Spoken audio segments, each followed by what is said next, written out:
வீட்ல வந்து வேலைக்கு போறதுக்கு முன்னாடி உங்களை எப்படி ட்ரீட் பண்ணாங்க? உதவாக்குற திருட்டு முண்டை பரதேசி நாய், இன்னும் எவ்வளவு நாளைக்குடி இங்கே என்கிட்ட பிச்சை எடுக்க போற? அப்போ சம்மதம். மகாராணி மாதிரி பாத்துக்கிறாங்க. நான் வீட்டுக்கு போனேன்னா, பாப்பா உனக்கு என்ன வேணும், என்ன சாப்பிடுற, பாப்பா உனக்கு பிரியாணி செஞ்சு தட்டுமா, இல்ல சிக்கன் கிரேவி செஞ்சு தட்டுமா, இல்ல என்ன வேணும், என்கிட்ட மெனு கேக்குறாங்க. எனக்கு இதெல்லாம் புதுசா இருக்கு. எனக்காமா பண்ற சம்பாதிக்கிறல்ல? அதுதான் மாசம் 1ஆம் தேதியில இருந்து 5ஆம் தேதிக்குள்ள கால் பண்ணி கேட்டுருவாங்க.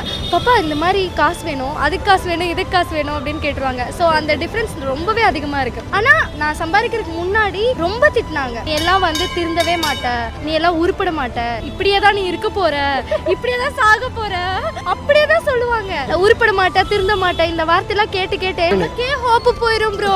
சத்தியமா ஐயோ, நம்ம ஒருவேளை உண்மையாவே நம்ம உதவாக்குறியா இல்ல நம்ம தான் நம்மள நம்பிட்டு இருக்கோமா நாலேஜ் இருக்குன்னு சொல்லிட்டு அப்படின்னு நம்மளே வந்து கொஞ்சம் தேத்திக்குவோம். ஆனாலும் அவங்க வந்து உடைச்சு விட்டுருவாங்க அப்பப்போ.